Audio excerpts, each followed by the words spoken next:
Good evening, everybody. It's Lods and I tonight. We are, of course, in my car because it is a Tuesday night game. And this time, we are talking about a Peterborough United win. This is a very happy car right now. Our faces may not show it because I've absolutely blasted the heating out and I'm currently overheating. But before we crack on and talk about this, I just wanted to thank Elite Lawn Maintenance, who are our partners for this episode. I would, of course, normally tell you all about them, but as I've not got my spiel, I don't want to absolutely butcher it and start talking about the wrong thing. So hopefully they will accept the fact that we're doing this recording for them and getting them out there now. But yes, thank you for them. Please do check them out. We will drop everything that you need to know about them in the description for this video. But before we sort of get into the players and stuff, Lods, talk to me about what it felt like to watch Posh win away from home. Yeah, crazy. Finally, we've got a win. And we criticised them a lot after Saturday's game, didn't we, about their lack of energy levels. We criticised their fitness. Today was a massive improvement on that, I thought. I don't think the performance was quite there. I don't think it was a fantastic performance, but certainly a much better improvement on the weekend. And I think the important thing is we got the early goal, which was another thing that we mentioned on Saturday, how much we can control the game once we're 1-0 up quite early on. And it definitely felt like that. I actually thought Reading were quite evenly matched to us. I think they probably had the better chances. If I was a Reading fan tonight, I wouldn't be very happy. They didn't take them. And it was a good physical test for us, but we come out on top. And yeah, very happy. We said we needed to win at some point. We couldn't keep losing. We got it. We got it now just before we play Northampton at the weekend. So great timing as well. Yeah, do you know what? I agree with what Lod said. And actually, I thought that Reading were actually very good for the majority of the first half. And I would have probably been more concerned if we weren't 1-0 up. And yes, Luke Williams wants to play free-flowing, stylish football. But at the same time, it actually did, for once, show that these players can dig in and hold on to something. Yes, of course, we conceded and went 1-1 but at the same time, it was proper backs against the wall stuff today. And it was nice to see, especially from players that we've maybe criticised in the past, in like David Okagbue. He was fantastic tonight, I thought. And same with Tom Lees. Those two at the back were really solid. And there was, of course, going to be questions over, are we going to be all right without Tom O'Connor? But I actually think that Dave has been really good in the, 3 or 4 games is it now that he's played? And he's starting to look like a good signing. And we've discussed George Nevitt before and said, is he going to get back in this side? I don't think he is at the moment. I think that between Tom Lees, Dave and Tom O'Connor, when he's back fit from his calf issue that's not an injury, then yeah, I think that those are our 3. And George Nevitt's going to have to really do well to work his way back into the team. But it was really nice to see a proper, like that number 9. I'm not going to try and say his name. I think the Posh admin did an excellent job tonight of spelling his name on the couple of occasions that they had to put it out there. He was big, he was physical, and both of them stood up to the test. And I would like to congratulate them for that, because there's been times where our centre-backs have been weak, haven't they? Yeah, I mean, I've been singing Tom Lees' praises for a few weeks now. He's really surprised me of just how good he is at the grand age of 34 and the low expectations we had of him when he failed his medical. But yeah, you're right. Both him and Big Dave at the back, completely solid. I've marked Big Dave down a little bit with my ratings just because I thought in possession he's not quite got the factor of keeping possession well. But together... Oh, that's harsh. Do you think? Yeah, I do think that's harsh. He misplaced a couple of passes. There was times he could have taken his time with headers and he's headed it straight back into danger. I'm not going to knock him because it was a great performance from him. And I'm a big fan of the centre-back combinations where you've got one that can play the ball and a bit more relaxed and one that, I wouldn't say chaotic's the right word for Okagbue, but because of his pace, because of his strength and his power, he's really good at just, I don't know, when strikers get through and they think that they're like about to create a chance and he's just on them, isn't he? He's like, it must be really difficult for an attacker to sort of just think you've got that extra yard and then bam, like that is full force David Okagbue coming right at you. Yeah. Do you know what? I'm gonna say that the one big difference, I think, that why we're going to see a better centre back for Posh in Dave Okagbue versus Manny is that when Dave's got a yard to make up, he makes it up. Whenever we watched Manny, how often did we see him saunter backwards, knowing that he had the pace, but he just took it so casually that it was like it was a last ditch tackle, wasn't it, from Manny? Yeah. Dave does not do the last ditch tackle. Of course, he's got that in his locker, but he very much gets back, gets into place and wins the ball back before it's danger, I would say, which is nice to see. Like, how often did they have clear-cut chances on goal? I'm not sure that they had that many, did they, tonight? No. And another thing with Dave Okagbue, he reminds me of when we first signed Zakuani, and playing the ball around the back wasn't as big back then, of course, but Zakuani was just so good at doing all the things that we've just praised Big Dave for. Like, every time you think that the attacker's going to get through on goal, his recovery pace is just so good. I know you've said it for the last couple of weeks. And I agree with you. I think he will be better than Manny.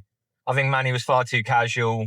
He appeared slow, didn't he, because of how casual he looked when he was running. Okagbue's not like that. And I'm a big fan. He got a lot of stick when he first joined, and I think that was quite harsh. And then Tom Lees, winning all the headers at the back, completely solid again, really good in possession. And actually, we'll talk about the second goal. Tom Lees played a big part in that. I think it was the keeper that punted the ball up, and Tom Lees, that big number 9 that he was marking, he's shoving right off the ball and win basically a free header. And because he's had all the time in the world to make that header, he's managed to get it to Ben Woods with enough time for him to chest it down. Collins has seen the run from, I think it was Lisby, wasn't it, that got the assist on the second goal. Lisby's obviously sprinted onto it, got it to Leonard, and let's just talk about Leonard. That second goal, wow. I was thinking about what rating I was going to give Leonard just before he scored that, and I was thinking, you know what, he's not done a lot. Like, there was a chance he had in the first half where he tamely shot at the keeper. There was one in the second half where he sort of tried to touch the ball and he scuffed it, didn't he? And he took it away from Frith. And I was thinking, I don't want to give him a low rating, but he hasn't really done a lot. And then that happened, and that just shows why we've been begging for Leonard to start games, because a good striker can create a goal from nothing. Well, it wasn't nothing, was it? But it looked like a heavy first touch, but he knew exactly what he was doing, didn't he? Like, he made that touch, and I think we all maybe let out a little groan thinking he wasted the chance. And then he's just turned and smashed it to the bottom corner. And as a goalkeeper, like, it's not a great finish. It's not right into the corner, but as a goalkeeper, you've sort of got complacent there because of the heavy touch. You're not ready for him to smash the ball at you. That's basically how it's gone in. And that's the instinct that a natural number 9 of that quality has. And that's the difference maker between him and Lindgren and even previous number 9s we've had, probably since Jono, to be honest. He's got to keep starting games. He has to start every game for us. And he got subbed off. I don't know if he was upset that he got subbed off or not, but he was still giving it some. I think he had enough energy to last the full 90.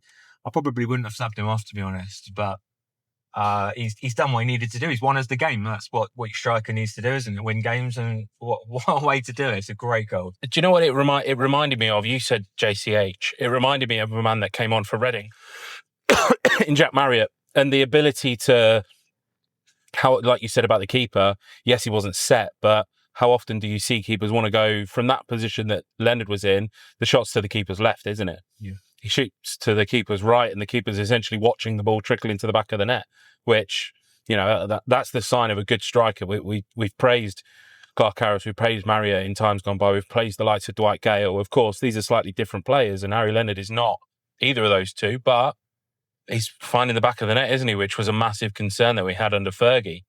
There's probably multiple concerns down the right-hand side, I thought, tonight, though, is that I don't think that, again, we've seen the best of either Peter Kioso or Declan Frith. And there was a few messages in the group chat about Frith that was along the lines of, essentially, well, if Otto have put in that performance, goodness gracious me, would the ratings have been poor? And I don't think that Frith was...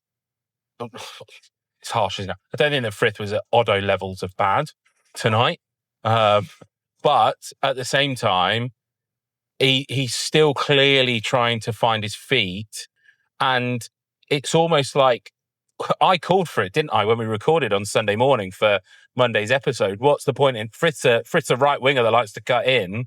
It was almost like he didn't have enough support from Kioso, and then Kioso didn't have enough support defensively from Frith, and it was very clear that relationship needs working on, I think. And that probably actually, now that we started talking about it, I think that's probably the thing that I noticed, is that obviously previous games it's been Lisby. We know that Lisby's happy to do the defending. Is Frith happy to do the defending? I'm not so sure, but yeah, they were poor down the right hand side today, I thought, and not like overly cause for concern type thing, but that's a run of games now that Frith had, isn't it? And we need to start seeing better from him and Kioso as well, I would say. Yeah, I'm going to give Frith the benefit of the doubt. I mean, I defended him a bit on Monday's episode, purely because he's not fully fit. I don't think he's anywhere near the best he can be, but his performance today was tragic. And I think you guys have sold me under the bus a bit. I mean, this episode's going to come out before our ratings, isn't it? Yeah. I've given him a 3 out of 10, and everyone else has gone 5 or higher, I think. Maybe someone's given him a 4. Yeah, I think John's given him a 4, yeah. John might have given it a 4. It was as bad as some of the Odo performances that people have given 2s and 3s to in the past. And like I said, I don't want to say that that's Frith. He's a bad player, because I don't think he is. I do think he is going to be a good player, but it was a tough game for him tonight. He didn't do a lot. He couldn't cut in. He couldn't get down the wing. I think he nutmegged the player at one point. That was quite good. And then defensively, you sort of touched on it there.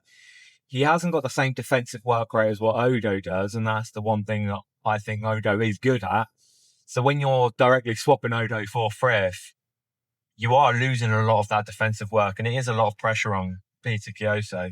And what I would say as well is that Reading left back did actually look quite good. I don't know what you thought. Yeah, he was built massive as well. Yeah, huge. I don't know if there's any Reading fans watching. Drop a comment and tell us who your left back is, and if he's actually any good, or if he was just really good against us. Because I was quite surprised. Kioso the same. Yeah, in possession a bit rubbish, wasn't he? And yeah, poor. I don't know what it is with Kioso. I still rate him. I still think he's a good player, but it has been a few games now that he's played poorly. He was really good when Williams first come in. I don't know what it is that's wrong with him. And there was one really bad moment, wasn't there, where he's gone to cross it in and he's kicked it straight to the stand and gone down with a hamstring injury that as soon as Chat's got chalk on his boots, about to come on the pitch, he got up and ran off, didn't he? It was like, it's a bit. I think that was an embarrassing hamstring injury more than anything. I like the Kioso's honest. I think if you were to ask him, he would admit that he's been playing poorly. He put his hand up to apologise, but he needs to sort it out, because he has got 2 other right backs chasing for his position. And I mean, right now, if you're going to pick your starting right back on form, it wouldn't be Kioso, would it? It would be one of the other 2. So he needs to buck his ideas up and show us how good he is, like he has in the past. Yeah, we're still not quite getting that. What was it, Oxford season Kioso, and whether that's a knock-on effect that, what is he, 2 years older now than when we last had him? That could always be an effect. And I still stand by the fact that I thought that he was a bit of a vibe signing, in that DMAC wanted to brighten the mood when we were down in the dumps in August. And yes, he said that he was working on it for weeks and weeks and weeks, but we still had 2 right backs in the building, didn't we, at that point in time? And like you've just mentioned, we've still got 3, and January's coming around quickly. Does Luke Williams want 3 right backs in the building when we've only got league games now to play? I think that's a massive thing for all 3 of these right backs. They are essentially playing for 2 spots now. We've seen that he's not overly bothered of taking Harley Mills out of the team whilst we haven't got left back cover. So they are essentially playing for that right back position. I think that he probably favours James Donnelly as well at the moment, because is James Donnelly happy to come on at centre back if needs be, if something were to happen with Lees? More often than not, I would say yes, he probably would. Of course, he's going to maybe have to adapt his game slightly, but I would be happy. You've got the versatility there, don't you?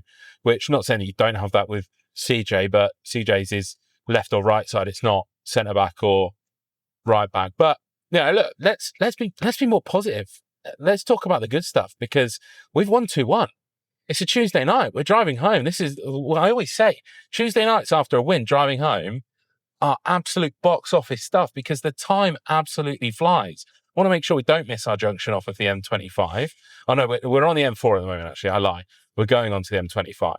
But I wanted to actually praise the team as a whole here for the game management once we'd got the second goal, in that it felt like where in the first half we'd actually really struggled to get out of our own half and beat the Reading press, and it felt like it was relentless on our goal.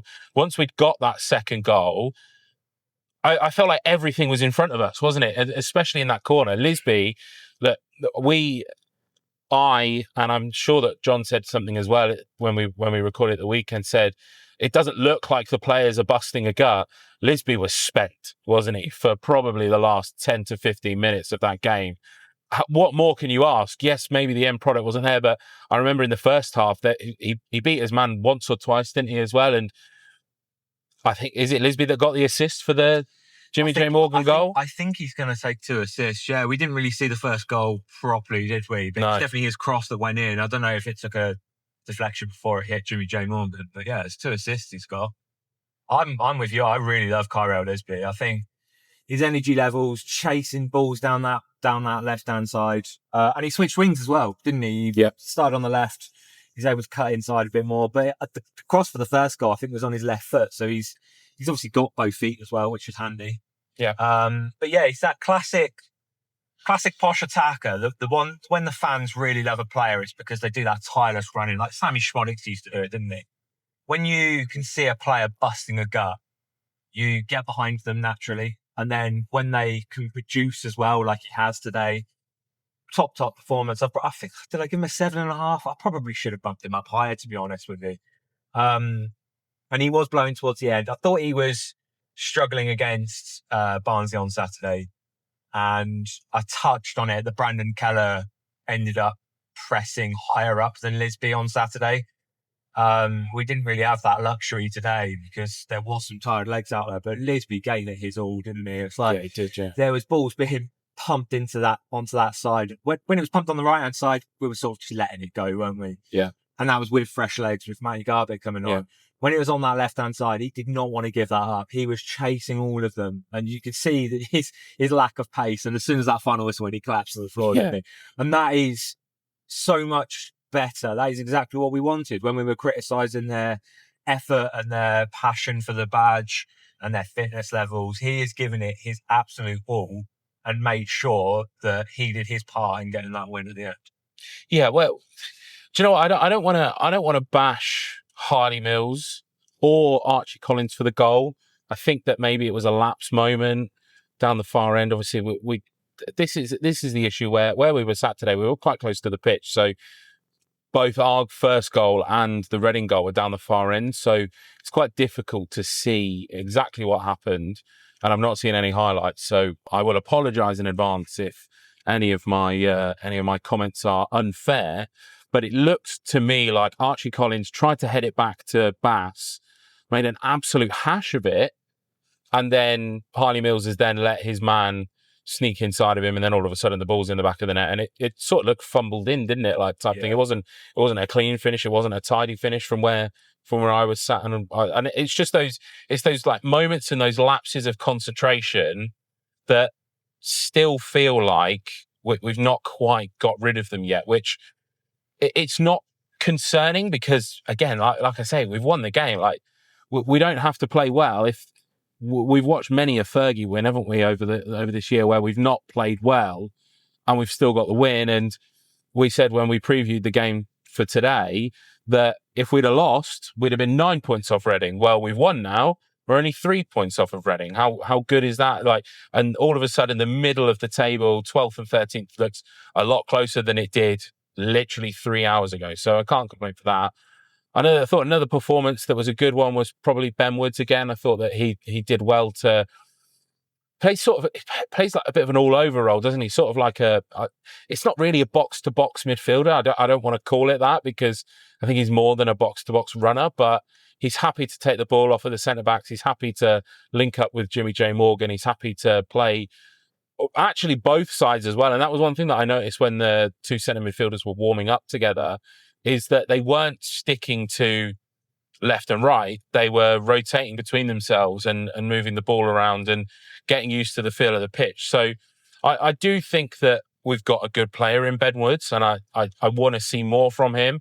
But I also think that he got booked in the second half, I think it was, wasn't it? Yeah. And then it's good game management. Same with actually Peter Kioso, and same with Harley Mills as well. I think that credit where it's due, they have both, or all three of them, have done well not to get sent off, because quite frankly, that ref's performance today was absolutely diabolical. It should have been a handball against Harley Mills for me. I think that Kyle Lisby should have had a penalty. There was one down the far end as well. I think Reading probably should have had another penalty. So, look, you got to play the game, haven't you? And there was definitely some of Lods' favourite dark arts in the first half as we were trying to just manage the game, let's call it. But I think credit where it's due to all of those players for not getting themselves sent off, because it felt like at large points in that game, the referee was absolutely itching to get a red card out for me. Yeah, no, with referees' performances, I don't mind them making mistakes. I don't know if that's the right word to use. It's when they're inconsistent that gets my back up. And he was so inconsistent today. It felt like there was a lot. It was quite a physical game, wasn't it? There was a lot of like sort of afters being left on players and headlocks in tussles and things like that. And he was letting a lot go in the first half. And then it felt like as soon as we started doing it, Ben Woods got his yellow card. And it's like, how can Reading manage to do that? And then, like you say, they had their handball appeal, and I'm not sure if it was a handball or not, but they definitely have a right to be aggrieved about a few decisions that happened during the game. And then there was the one that you've just mentioned there, the Lisby penalty. That player that's tried to tackle him, block a cross that didn't happen. I don't know what he was doing. It's flown up. His foot must have been about 2.5 feet in the air. Yeah. He's not touched the player with the ball, but I think it's thrown Lisby off what he was planning on doing, because he doesn't want to get injured. So he's sort of stopped, expecting the ref to play for a foul. And he's given a goal kick, isn't he? So whether the player touched the ball or not, I'm not sure. But it's kind of like you can't jump in with your foot, three foot in the air. And then it felt similar to the one at the other end that Mills got booked for, where he slid in, he's missed the player and the ball. The player's jumped over Mills to avoid the tackle, and the ref's gone, yeah, that's a foul, and booked Mills. And it's like inconsistencies like that. And it is for both teams. I don't want Reading fans to say, oh, the ref was rubbish for us, not for you. Because it was for both teams. I think both teams can be aggrieved about certain things. Yeah, definitely. Should we talk about the subs? I don't think we're going to touch on Gustav tonight. I think that he played a very bit part role. He only had probably, 5-10 minutes or so, Gustav. But I thought the other three midfielders that all came on, Garbutt, Keller and O'Brien Brady, all played actually quite an important part in getting us up the pitch today and being happy to sort of take the ball further up the pitch. Yeah, were you surprised at the starting 11? I think that was about what I predicted, wasn't it? I think that the only one that I would have changed would have been Garbutt for Collins. And there was, I can't remember the gentleman's name, but I spoke to him at half time and he said that he was outraged by I think it was in our YouTube comments. Maybe it was Russell, I think it was. And it said that Archie Collins is the first name on every team sheet for him. But it was only purely because something's got to change when you've been so bad for, let's say, 12 months, ignoring the patches that we've had that have been good, and Archie Collins has been the one consistent of what has been a poor period of time that we haven't changed. So that would have been the only reason. But I don't think that I was overly surprised. It was nice to see Lisby on the left wing and Frith on the right wing. Yes, that maybe didn't work for Frith as much as it worked for Lisby, but I think that Jimmy J. Morgan starting in the 10 and giving us 60 to 70 minutes is the right way to go. I just don't know how you then get Garbutt, who is the best player in the squad, isn't he? Even though he's not shown it, onto the pitch and getting minutes that he deserves as an international footballer, the only international footballer in men's football. Yeah. So I wasn't surprised at the starting 11. I didn't think he was going to drop Collins. I think the comment I made about not selecting Collins for this game was purely just to see how we build up and how our tempo changes without Collins there, because I had concerns that he might be slowing the play down at times. I thought he was really good today, actually, Collins. I thought he did his job well. He got stuck in towards the end to make sure that we held on to our lead. But Matty Garbutt's the one we need to talk about, really. See, he's chosen to keep Garbutt on the bench, and Garbutt's the one that I have fitness concerns with, and it's sort of going under the radar. But he didn't have a pre-season, did he? I don't think he had a club during the summer. No, you're right. Yeah, I don't know how he's come from Holland, doesn't he? He was playing for a Dutch team. I don't know how sort of like their pre-season or end. But even then, that was back in January, wasn't it? It was the last time that he was there. Yeah. See, I don't know how long he's not been playing for, and can't expect him to come in and be at full fitness. But he was really, really good when he come off the bench, and he was linking up play, doing all the things that we'd expect a player of that quality. Like you say, he's an international footballer. I think genuinely, like where we've sort of identified in the early days of Matty Garbutt playing for us that we've got a serious player and we might not be able to keep him longer than a year.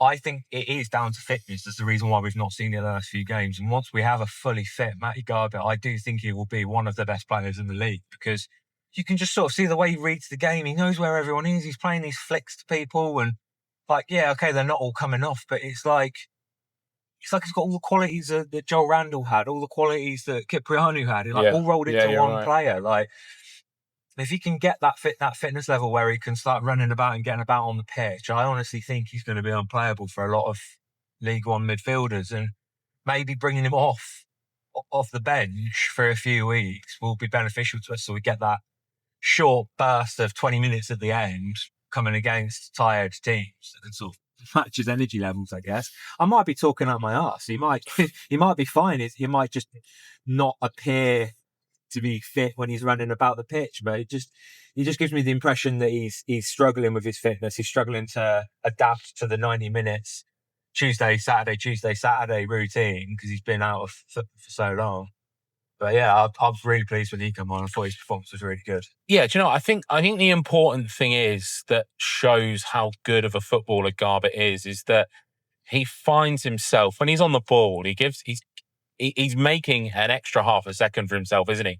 Which means that the players can make the runs. Like, how many times did we see him playing good through balls today that Kioso or Keller both ran onto at period of time, didn't they? And that he's happy to receive the ball in tight spaces. He's happy to then adjust his position, like sort of force a tackle from the opposition, but knows the right time to release the ball. And you saw that. And this is where it's all very difficult when you're sat in a certain position in the stadium, and it all happened in front of us, didn't it? Like I mentioned before, is that maybe we're overhyping it because it was all in front of us, and that was the only thing that we could see up close and personal. But you can see that I thought that he was happy to get stuck into the challenge. He was working backwards as well.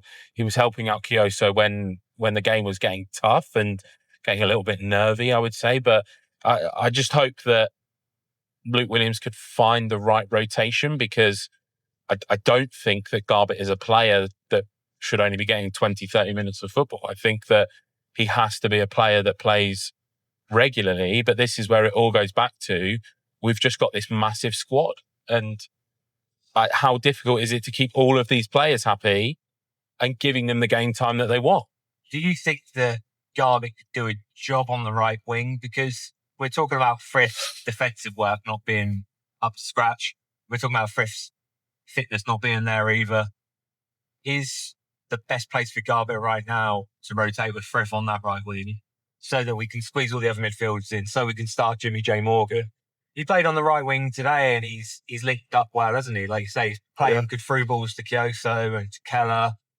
If he was to start a game on the right-hand side, would he be able to play the same through balls to Leonard and to Jimmy J. Morgan and be creative further up the pitch and then come off sort of 70 minutes to allow Frith 20 minutes at the end? Do you think that's an option?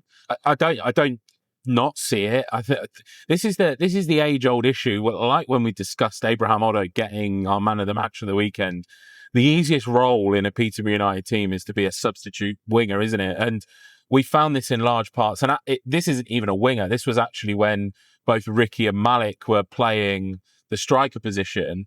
is that you may not think that you've got a good performance out of your starting striker for 60, 65, 70 minutes, because when the replacement comes on, the substitute, they then have the tired legs. They're both athletic footballers. And I think that maybe that might be the way that sort of we have to accept, okay, well, when Garbett plays 90 or 70 minutes, yes, we're going to see flashes of his quality, but we're not going to see it in such a concentrated, like isolated manner. But then when Frith comes on for 20 minutes, he's going to be explosive. He's going to be getting at players. He's going to be running fast at them. So maybe it's just about not expecting the world from these players and actually just expecting them to perform to the level that they do, knowing that they've got the substitutes off the bench that can then go and explode and bring the game to life for 20 minutes or so.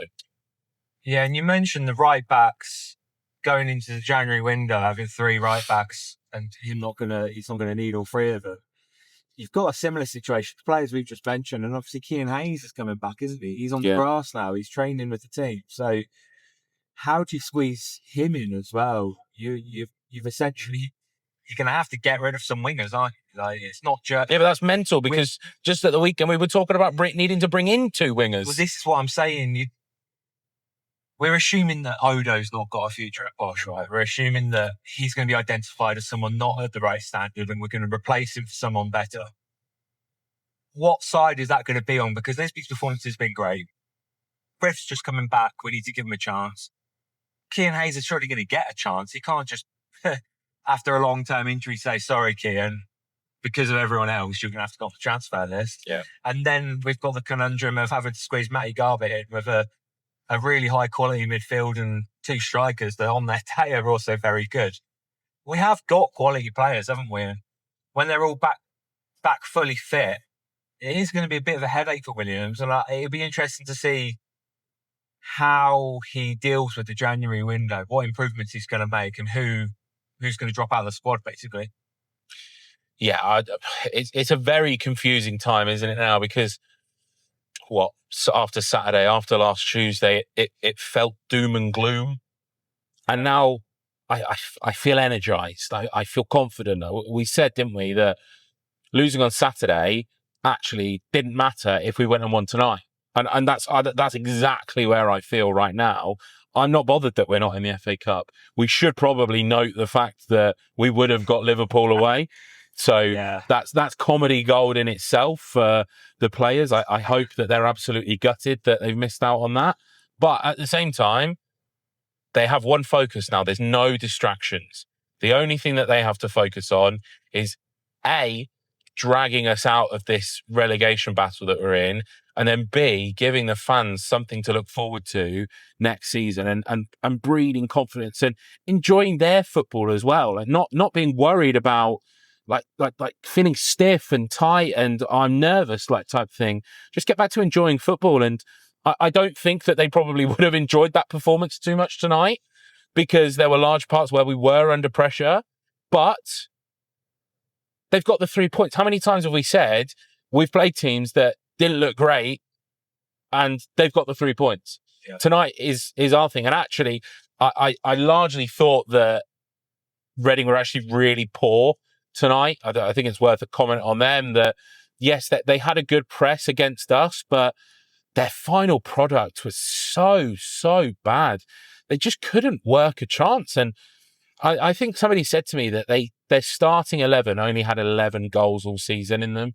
And you could see that today, can you? And my heart was filled with dread when Jack Marriott came onto the pitch, because we've seen that story too many times, haven't we? Ex-Posh striker comes on, scores against us and breaks our hearts, don't they? But, you know, we've got the win. What's not to be happy about? And hopefully that now gives the players the confidence as we head into the Neen derby. It gives the fans the confidence to go and buy tickets for the game. That's one important thing. We now need to make as much of that ground full as possible to cheer on and support the team and help them get over the line in what should be billed as a redemption game, because we got embarrassed in our own backyard by Northampton in, April time? Yeah.